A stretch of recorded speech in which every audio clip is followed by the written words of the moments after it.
enfocarlo en dirección de la importancia de la iglesia, que cada creyente tenga un concepto lo más claro posible, conforme a lo que el Señor nos dice, nos revela acerca de la iglesia, para que podamos valorar la iglesia, ponderar la iglesia de la manera que debe ser. Así que, buscando entonces el poder comprender bien la importancia de la iglesia, dimos un vistazo a unas pruebas en la historia de la iglesia de cuán importante era para los creyentes del pasado la iglesia. Y eso se dejó ver, dijimos, en los primeros credos que se elaboraron por parte de los creyentes, en las confesiones de fe y también en las teologías sistemáticas. Pero eso como una evidencia, llamemos, externa de la importancia de la iglesia para los creyentes del pasado.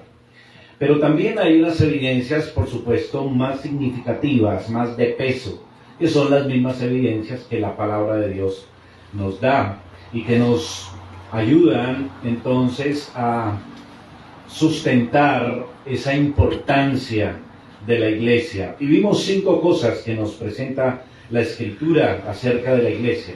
Primero, que la iglesia ha sido comprada por la sangre de Cristo. Muy bien.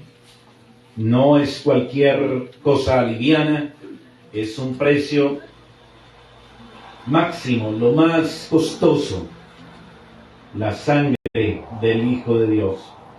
Lo segundo que vimos es que la iglesia es el instrumento a través del cual Dios adelanta su plan en el mundo y puntualmente el reino de Cristo. Hablábamos del reino en 3 aspectos, ¿no? El reino en un término general, que es el dominio, el gobierno, la soberanía de Dios, que es sobre todo el universo. Pero hay un reino de gracia, que puntualmente es el reino la autoridad, el reinado que Dios ejerce sobre su pueblo y que su pueblo lo reconoce a Él como su rey y se somete voluntariamente a su reinado, a su autoridad.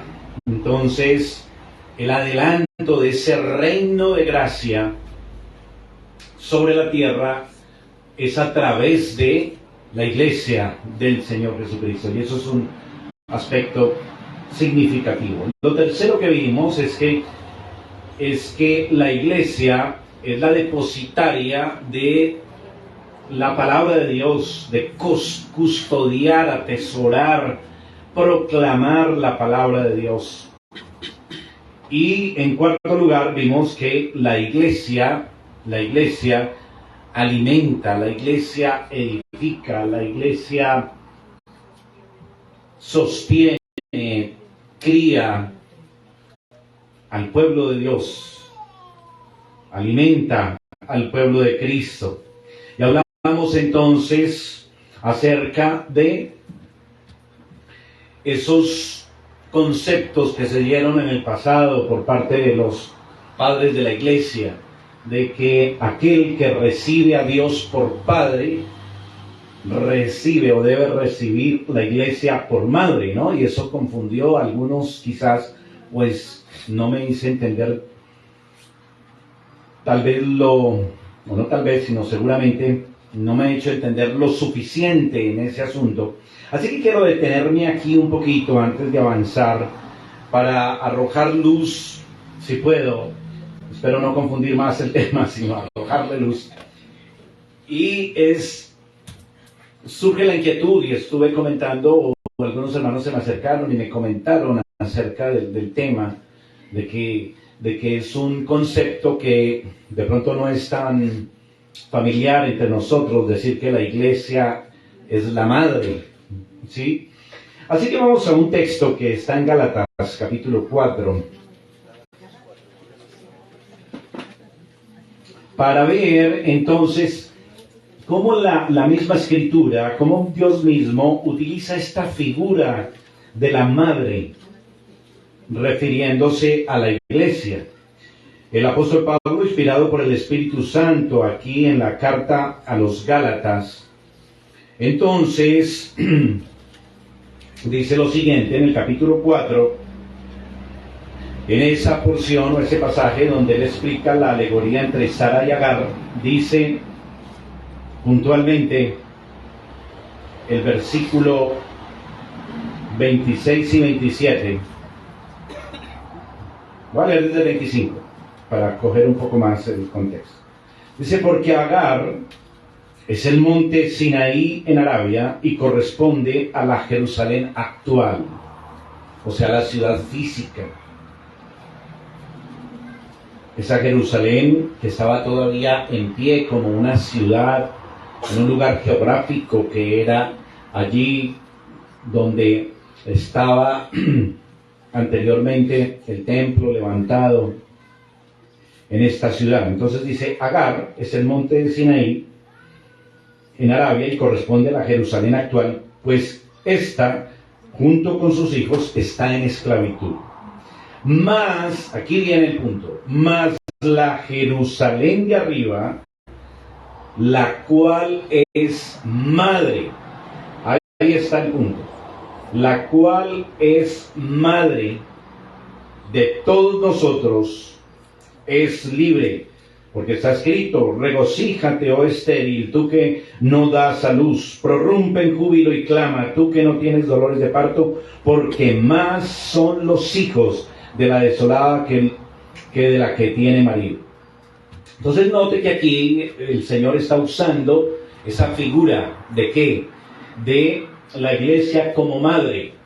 Usted dirá, bueno, pero ahí no dice que la iglesia, dice que es Jerusalén, pero ya estudiamos a la luz de Nehemías que Jerusalén es un tipo en el Antiguo Testamento que prefigura la iglesia que vendría con Cristo, que esa Jerusalén tipo del Antiguo Testamento, que fue el lugar que Dios, dijimos y meditábamos esta mañana, estableció y decidió que era allí donde Él iba a poner su nombre, y en esa ciudad era donde Él iba a morar en medio de su pueblo escogido.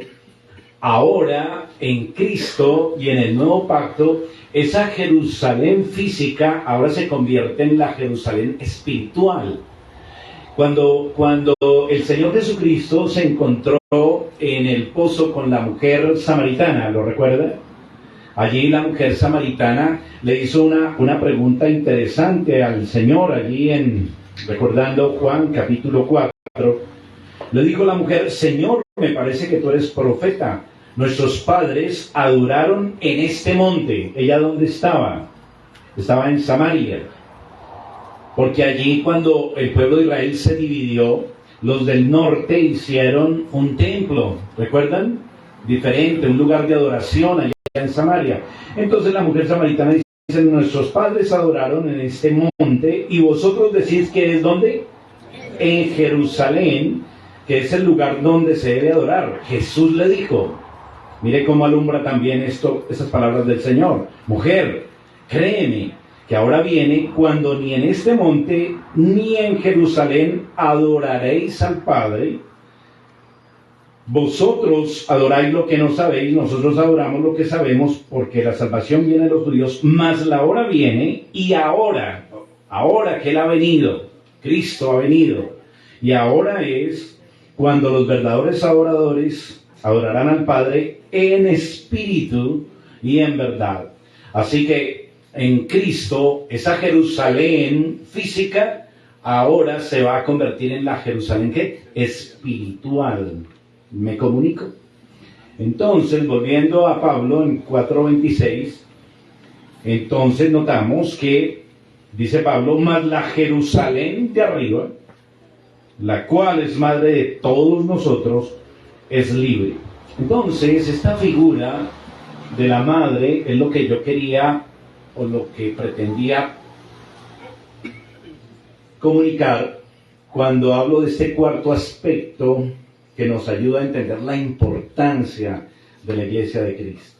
La iglesia de Cristo es una madre, es la que sostiene, es la que alimenta, es la que cría a los hijos de Dios. Es lo que quiero comunicar. Y es a la luz de esta figura. Y las Sagradas Escrituras nos presentan a través de toda la revelación esa misma idea. La iglesia como una madre. Y usted lo puede ver en Cantares, Cantar de los Cantares, donde vemos a la madre que alimenta a sus hijos. Recuerde que Cantar de los Cantares, esa novia, esa paloma de Cantar de los Cantares, también es un tipo de ¿quién? De la iglesia. Miren Cantares capítulo 4, el versículo 5. Dice: tus dos pechos, como gemelos de gacela que se apacientan entre lirios. Ahí nos presenta entonces una ilustración de la madre que amamanta. ¿A quiénes? A sus hijos. En la iglesia, en ese sentido, permítame decirlo con un término técnico, la iglesia es el alma mater. ¿Qué significa alma mater? La madre nutricia. Es de donde beben sus hijos, donde se alimentan, donde se enriquecen, donde se fortalecen. Por eso la iglesia es una madre. Así los hijos entonces son cuidados, son criados, son levantados, son alimentados. Y esos hijos son finalmente los únicos que son salvados de la muerte eterna.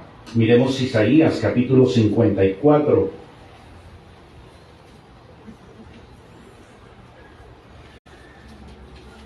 Isaías 54,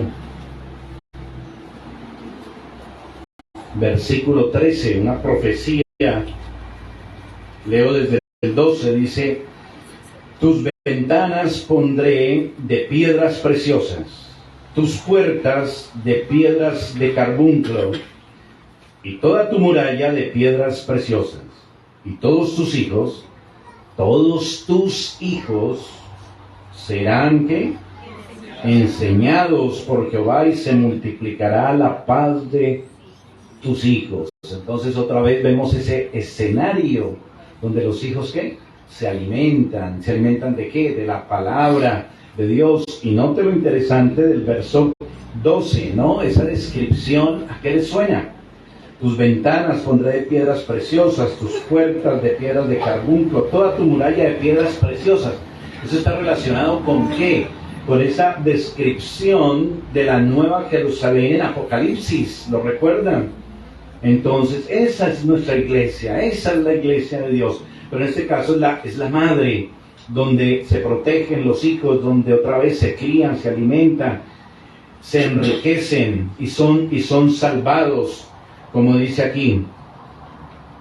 Y permítame llevarle a la interpretación infalible de este texto de Isaías 53, que estamos mirando 12 y 13.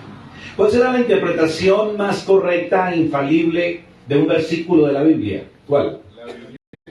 La Biblia misma.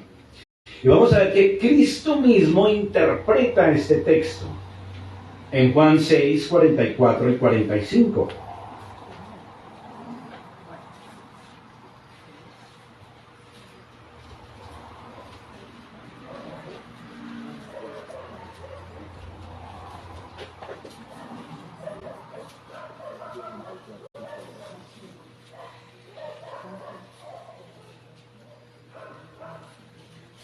Así es ahí.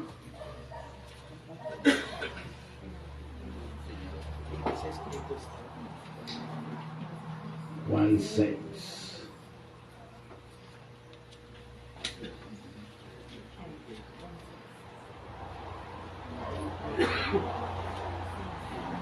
Dice así. Dice, ninguno, leo el 44, ninguno puede venir a mí si el Padre que me envió no le trajere. y yo les resucitaré en el día postrero. Ahí está el punto. Escrito está en los profetas. Serán todos enseñados por Dios. Así que todo aquel que oyó al Padre y aprendió de él, viene a mí. Entonces note, esos hijos de esa madre son los hijos que Dios mismo llama y que Dios mismo lleva a Cristo. Y todo el que es llevado por el Padre a Cristo será ¿qué? Salvo. Dice el Señor, nadie puede venir a mí si el Padre no le trajere, y yo le resucitaré en el día postrero. Así que la iglesia es esa madre que da vida. Recuerden que el cuerpo de Cristo está representado en la figura de Adán y Eva. ¿Recuerdan cuando Efesios habla de Cristo y la iglesia?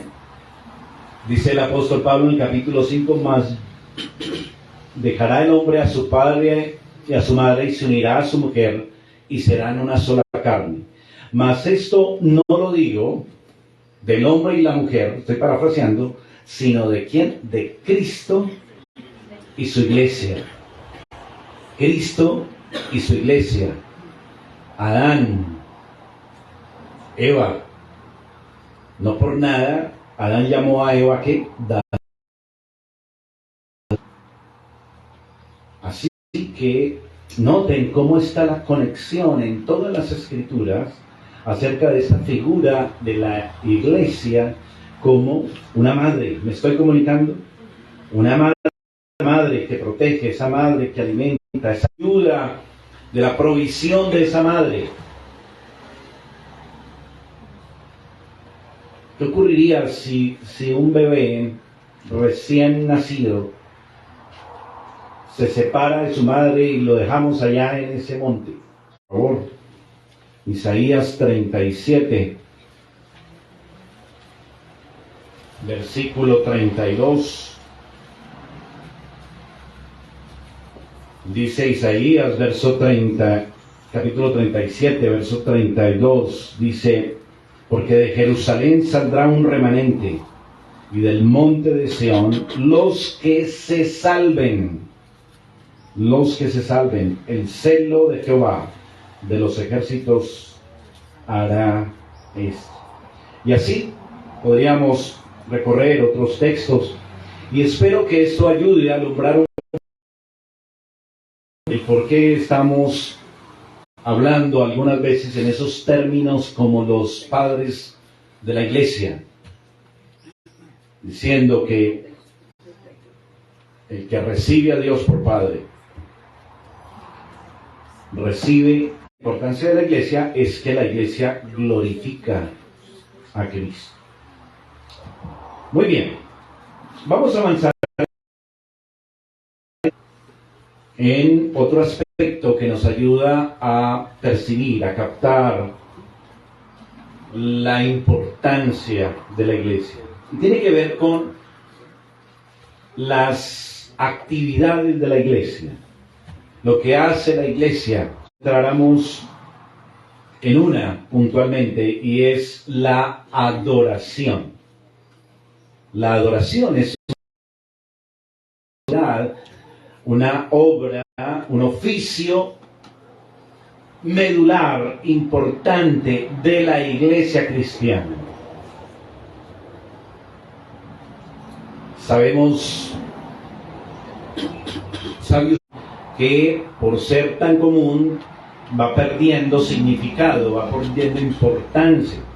Así que yo quiero ahondar un poco en este aspecto de la adoración, buscando otra vez remarcar y enfatizar por qué es tan importante la iglesia.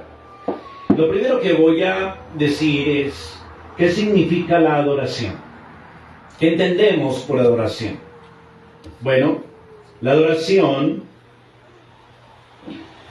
para comprenderla mejor, tiene la adoración dos aspectos. Uno general y otro específico. La adoración general es toda nuestra vida como hijos de Dios, como pueblo de Dios.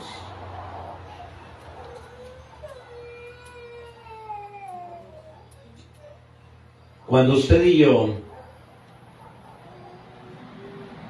estamos desempeñando cualquier tipo de actividad, de rol en nuestra vida, ya sea como trabajador, como profesional, como una madre, como un padre, etcétera, todo lo que hacemos debemos hacerlo ¿para qué? Para la gloria de Dios.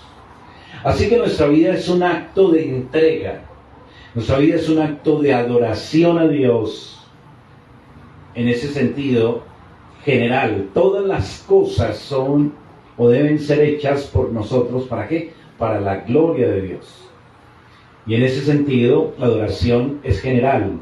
Déjenme decirlo otra vez, nuestra vida debe ser un acto de adoración, donde estamos haciendo todo de tal manera que coopere para expresar la gloria de Dios, hacer su voluntad, expresar su carácter, sus atributos, etcétera, etcétera, en todo lo que hagamos, sea que comamos, sea que bebamos, sea que hagamos cualquier otra cosa.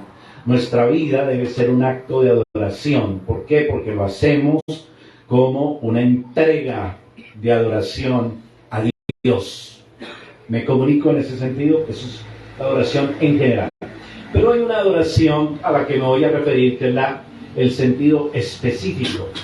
Y cuando hablo de la adoración en sentido específico, es cuando la iglesia o los cristianos nos reunimos para la adoración pública. Cuando los creyentes como piedras vivas, que estamos entre semana dispersos, en el día del Señor nos reunimos para conformar un templo para rendir adoración a Dios y presentarnos delante de Él como un sacrificio vivo, santo, agradable a Él, que es nuestro culto racional. Entonces, ese es el sentido específico de la adoración y es al que me quiero referir puntualmente. Así que, respecto a esta adoración pública, quiero decir, en primer lugar, que la adoración pública, obviamente y solamente es posible en el contexto de la comunión o de la comunidad del pueblo de Dios. Esa adoración no es posible en otra forma, sino cuando nos reunimos, otra vez, como una asamblea de creyentes, para conformar un templo donde Dios mora por su Espíritu. Así que la adoración pública tiene lugar en la asamblea del pueblo de Dios. Vamos a mirar unos textos que creo que nos enriquecen en esta idea que quiero comunicarles. Salmos 111, versículo 1. Salmos 111, versículo 1. Dice: alabaré a Jehová con todo el corazón. ¿En qué escenario? En la compañía y congregación de los rectos. Pues notan hacia dónde quiero ir. ¿Cuál es el escenario donde se da esa adoración específica? Bueno, pues en la asamblea del pueblo de Dios. Otro texto, Salmo 116, versículos 18 y 19. A Jehová pagaré ahora mis votos delante de todo su pueblo, en los atrios de la casa de Jehová, en medio de ti, oh Jerusalén. Aleluya.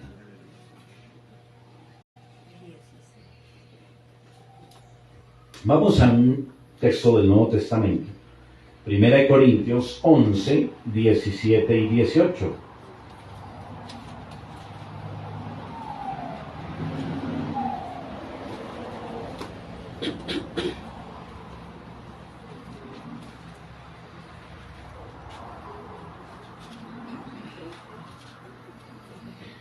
Dice, pero al anunciaros esto que sigue, no os alabo, porque no os congregáis para lo mejor, sino para lo peor. Pues en primer lugar, cuando reunís como iglesia, especialmente quiero enfatizar esa expresión, nos reunimos como iglesia, y reunirnos como iglesia significa que nos reunimos como el templo de Dios, donde Él mora y donde le rendimos adoración pública. Cuando reunís como iglesia, oigo que hay entre vosotros divisiones y en parte lo ve. Entonces, en el sentido más estricto, la adoración pública tiene lugar en la asamblea del pueblo de Dios en el día que Dios ha establecido, que es el primer día de la semana. El día de reposo cristiano es el día especialmente apartado por Dios y el día apropiado para la adoración pública, para la adoración del pueblo del Señor a Él. Permítame decir aquí que en este mismo sentido estricto, la adoración pública entonces podemos decir que tiene lugar o mejor, que se da en un lugar específico. Esa adoración pública, ¿en qué lugar específico se da? Se da en la casa de Dios. En la casa de Dios, que es la iglesia. En donde se da en la comunidad del pueblo de Dios. ¿En qué día? En el día del Señor. ¿A través de qué elementos? Conforme a los elementos de adoración que Dios mismo ha prescrito para ello. Entonces la adoración pública tiene lugar en la casa del Señor, en el día del Señor, conforme a la palabra del Señor. Y eso significa que no hay otros escenarios de adoración. La reunión entre semana de oración ¿es o no es? ¿Es o no es? ¿Sí? Bueno, sí, estamos bien. Estoy de acuerdo con ustedes. ¿Pero es igual? Ah, es diferente. ¿Y por qué es distinta? Porque no es en el día del Señor. Así que aunque en otras ocasiones los creyentes adoramos, la escuela dominical, una reunión entre semana de oración,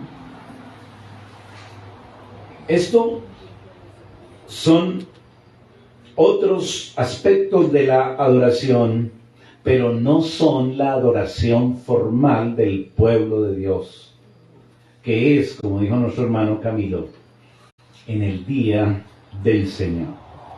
Solo la adoración formal cae bajo las restricciones del principio regulador de la adoración. La adoración formal tiene lugar, como leíamos en Corintios, cuando nos reunimos como iglesia. Un gran hombre del pasado, un teólogo llamado John Murray, describió la adoración pública como la adoración comunitaria instituida por Dios en la asamblea de los santos. La adoración pública es la exaltación colectiva por parte de la iglesia reunida, una exaltación a Dios. Así que el culto público no es cualquier cosa. El culto público en el día del Señor es algo especial. La adoración pública en el día del Señor es el júbilo colectivo de la iglesia que adora a su Dios y Salvador. Así que la adoración Es el objetivo principal de la iglesia. Un servicio de adoración o culto no es simplemente una reunión de individuos que se reúnen para cantar himnos, para escuchar un sermón juntos. Más bien es la expresión corporativa del cuerpo de Cristo, permítame decirlo así. Como dice el apóstol Pablo en Efesios, que el gran misterio revelado de Cristo es Cristo en vosotros, la esperanza de gloria. Así que cuando nos reunimos está Cristo en medio de nosotros y la adoración pública entonces cobra otro significado. Es una ofrenda única y unida de adoración y honor a Dios, nuestro Salvador. Entonces, la adoración pública tiene lugar en la asamblea del pueblo de Dios. Ese es el primer aspecto que quiero compartir acerca de la adoración. El escenario, el lugar, es la asamblea del pueblo de Dios. ¿Hasta ahí me hago entender? ¿Hasta ahí me comunico? ¿Hasta qué horas tengo tiempo? Hasta las 5, ¿no? 5:10. Hasta las 5:05 para partir la internet.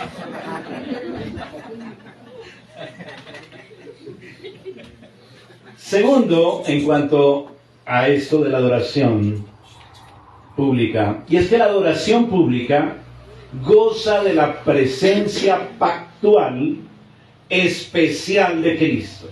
La adoración pública goza de la presencia pactual especial de Cristo. Y aquí vamos escalando en la importancia de la iglesia y su actividad de adoración en el día del Señor. Este es el gran misterio, Cristo en vosotros. Cuando nos reunimos como iglesia en el día del Señor, ahí no está pasando nada liviano, ahí no está pasando nada común y corriente. La presencia especial de Cristo únicamente se da en ese momento. ¿No le parece que eso es muy significativo? Por eso, como decía Luis Ernesto, que diga, no hay tal de cultos virtuales.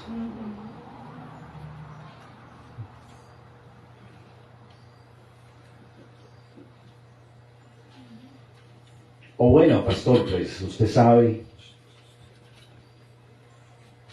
pues yo no voy a la iglesia, pero usted sabe que yo estoy en espíritu con ustedes allá. Usted no sabe, yo como amo la iglesia, entonces, así esté yo haciendo lo que esté haciendo aquí en la casa, yo tengo mi espíritu allá con ustedes, pura paja. O puede que sí lo haga, pero eso no sirve de nada. Porque la presencia de Cristo está ¿dónde? En la iglesia. En el día del Señor, cuando la iglesia está reunida. Vamos al Salmo 46, versículos 4 y 5.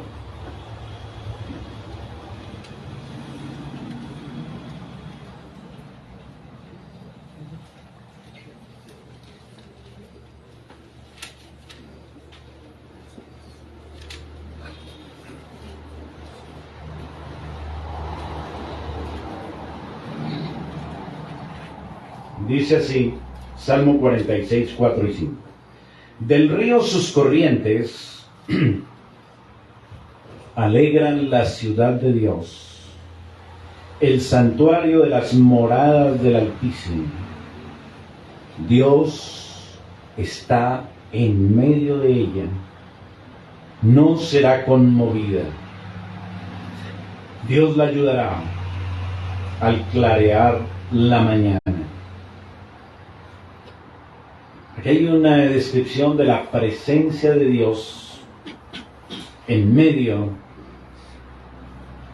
de su pueblo cuando está reunido, porque allí es donde mora Dios por su Espíritu. Dios está en medio de ella, no será conmovida. Verso 4, el santuario de las moradas del Altísimo. Eso como para dar un testigo del Antiguo Testamento acerca de esa morada especial de Dios en medio de su pueblo. Pero yendo al Nuevo Testamento, usted se conoce quizás de memoria el pasaje de Mateo 18:20.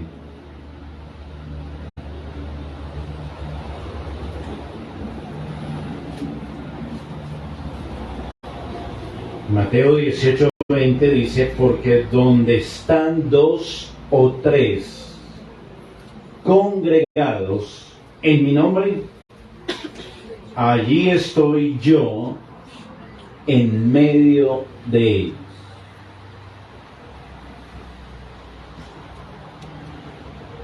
Este texto tiene varios, ¿cómo diría? Varias interpretaciones, o dos interpretaciones, una correcta y una incorrecta. Muchos sacan este texto del contexto y entonces dicen, bueno, cuando yo estoy con mi familia en la mesa y antes de cenar, nos tomamos de la mano, invocamos el nombre del Señor. Cristo está en medio de nosotros. Porque aquí dice que donde dos o más estén congregados en mi nombre, yo estaré en medio. ¿Eso es correcto? ¿Usted cree eso? No, pero sí. ¿No? Sí.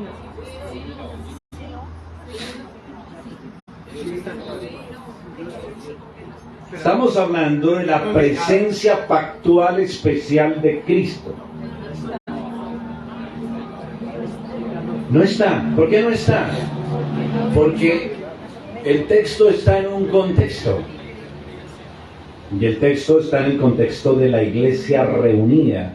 Si usted nota desde el versículo 15 en adelante, se está hablando de ese proceso que se lleva a cabo cuando hay una ofensa entre hermanos y el pleito entre los hermanos no ha sido posible solucionarlo y el Señor nos da una manera de tratarlo y la manera de tratarlo consiste en buscar que se reconcilien, pero si no hay arreglo, entonces debe llevarse eso a la iglesia.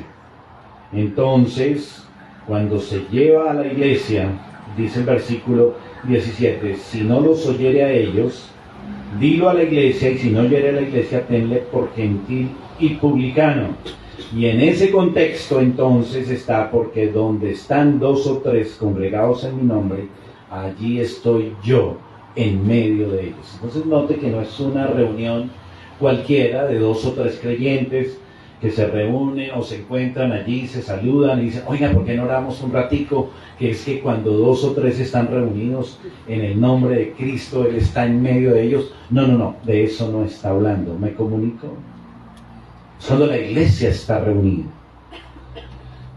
Entonces,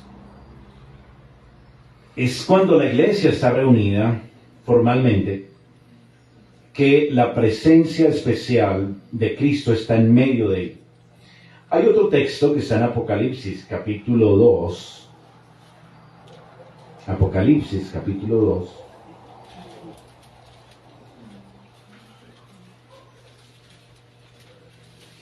Versículo 1, que dice de la siguiente manera.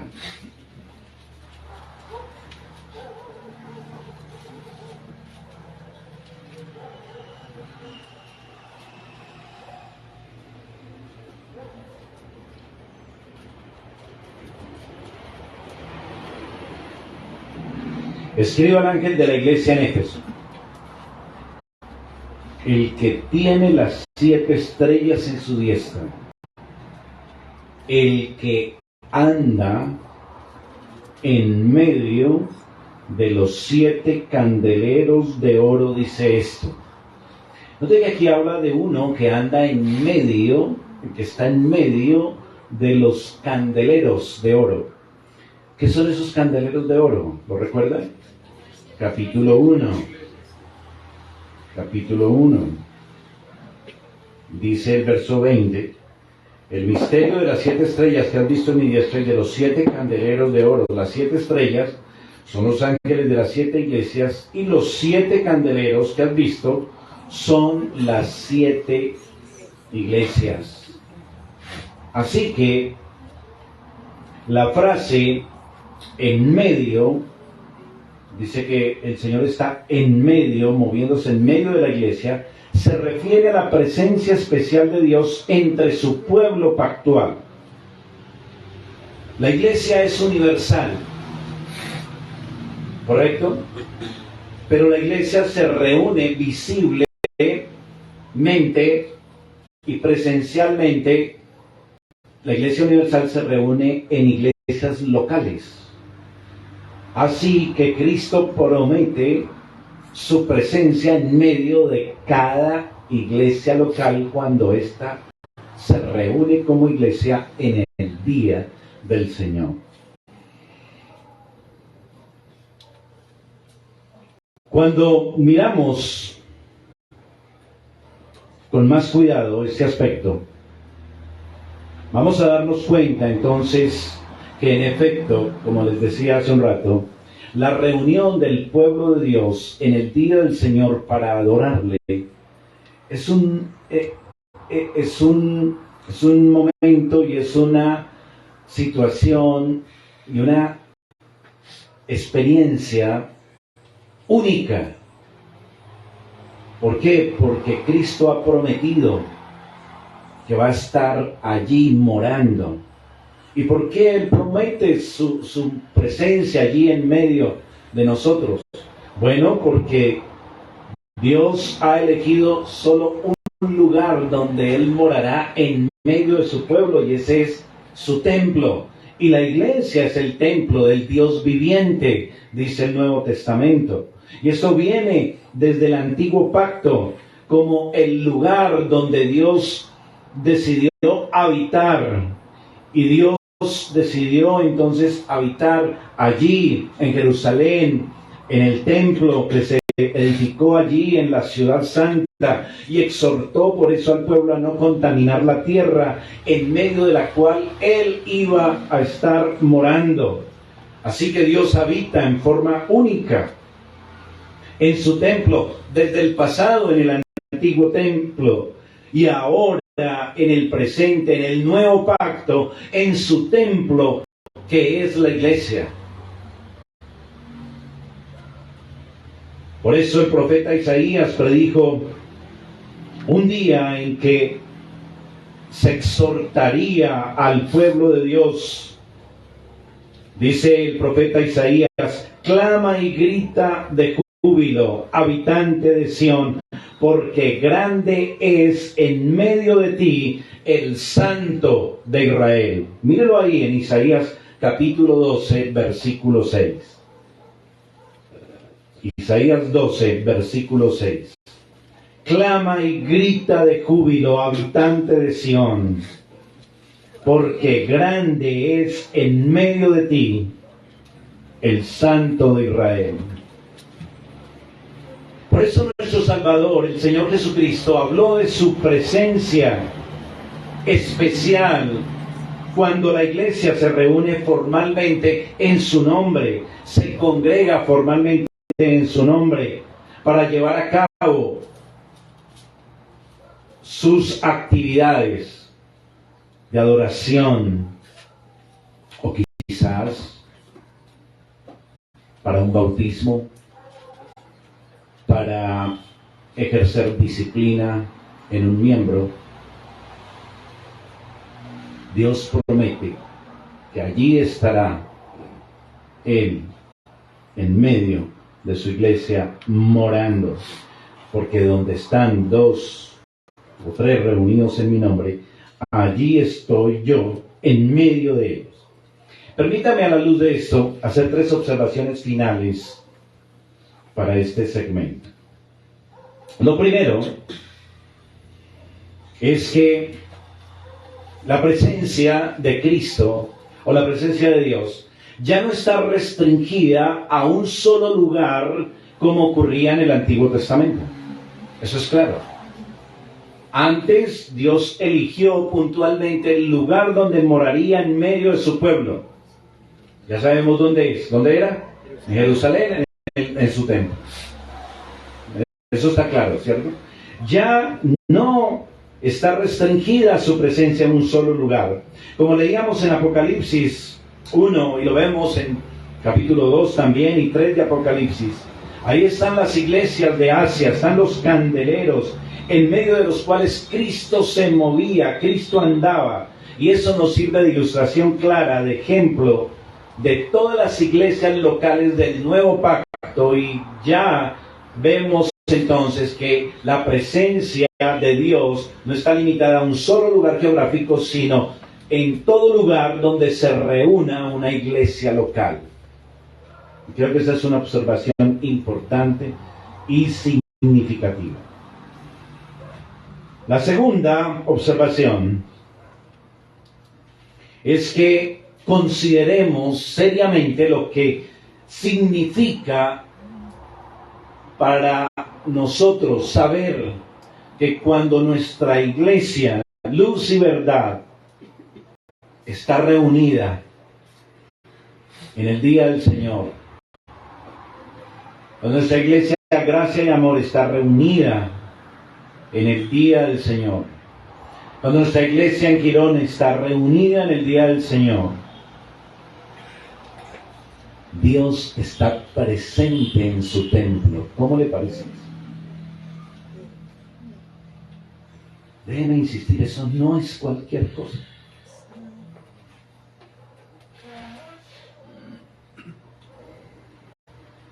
Él está presente en su templo de una manera que no está presente en ningún otro lugar.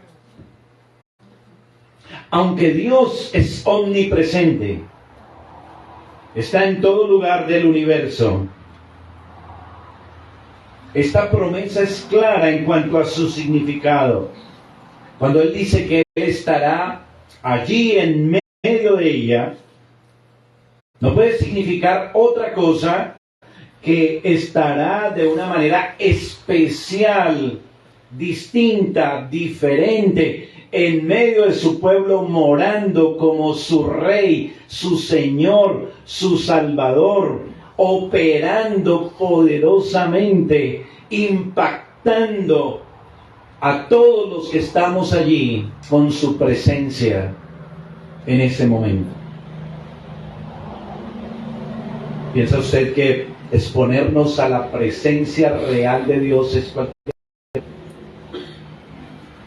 que tiene que impactar nuestra alma?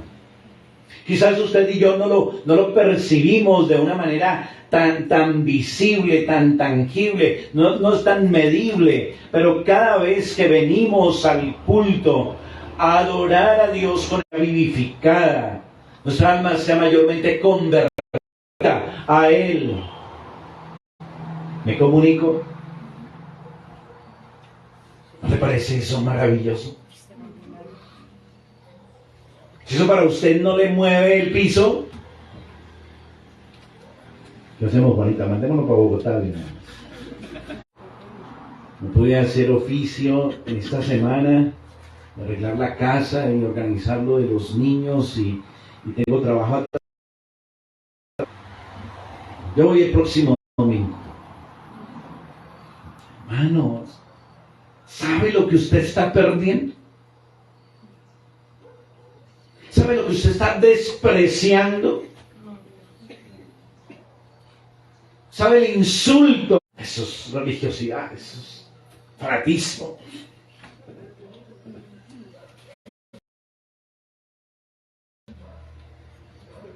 ¿Cree usted todavía eso a la luz de lo que estamos viendo?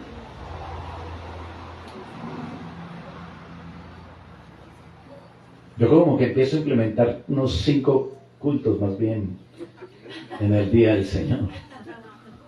¿En serio? para nuestras almas. Miremos 2 salmos y con esto termino.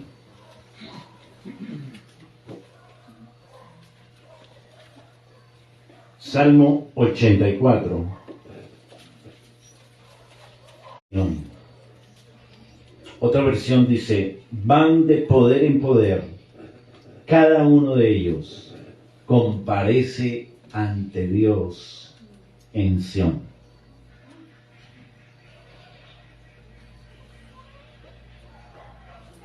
Es aquí, en medio de su pueblo, donde Dios opera poderosamente,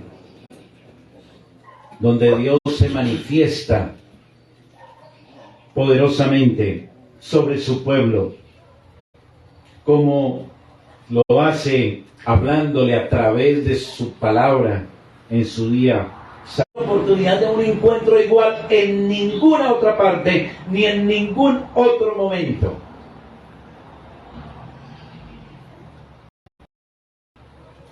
Salmo 84, verso 11. Porque sol y escudo es Jehová Dios. Gracia y gloria dará Jehová. No quitará el bien. Qué bueno es ver los hermanos juntos, reunidos en armonía. Como el óleo que desciende por la barba de Aarón hasta sus vestiduras. Ese óleo que es un tipo del Espíritu de Dios. Allí envía Jehová bendición. Podemos tenerla como algo optativo, relativo en nuestra experiencia y vida cristiana. No, y 1000 veces no. Oremos. Padre, gracias damos por permitirnos, Señor, este tiempo de meditación en tu palabra. Ayúdanos, Padre, a abrir nuestro corazón para deleitarnos, para poder saborear, para poder discernir, ser necios quizás a estas maravillosas verdades de tu palabra. Y ayúdanos, oh Dios, perdónanos. Ten misericordia de nuestras iglesias locales. Dejarnos ver y comprender